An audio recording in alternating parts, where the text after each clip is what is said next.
থেকে তার বাড়িতে নানা রকম ঘটনা ঘটতে থাকে।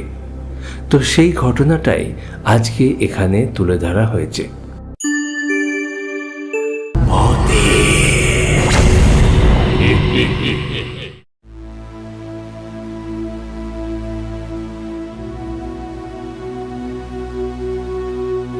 রাজেশ দাসের স্ত্রী মারা গেছে বছর 2 হলো।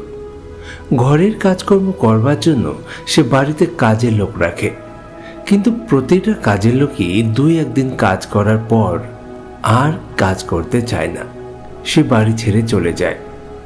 গত 2 বছরে অন্তত 7 জন কাজের লোক বাড়িতে এসেছে এবং কাজ ছেড়ে চলে গেছে। সবাই বলে এই বাড়িতে নাকি ভূত থাকে।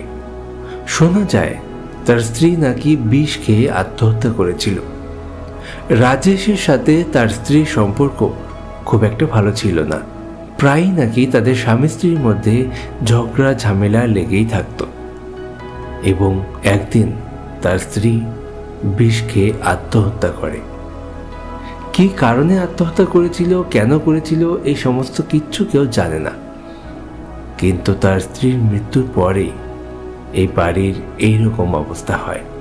সবাই মনে করত যে তার স্ত্রীর মৃত্যু হওয়ার পর ভূত হয়ে ওই বাড়িতে রয়ে গেছে।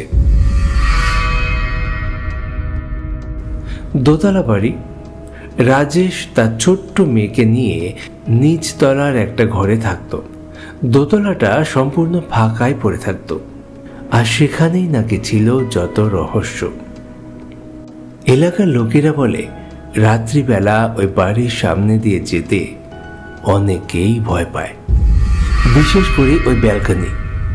অনেকেই অনেক রকম ঘটনা দেখেছে এখানে।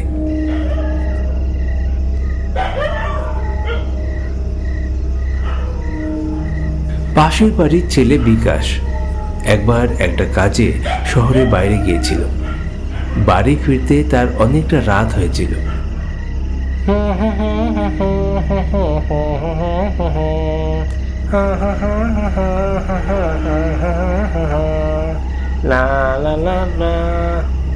মা মা, দরজাটা খোলো।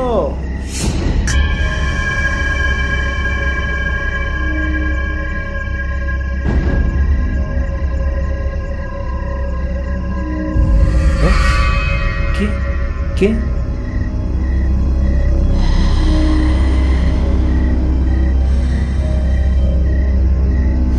বিকাশ দেখতে পায় রাজেশ বাবুর বাড়ির ব্যালকনির রেলিংয়ে ঝুলছে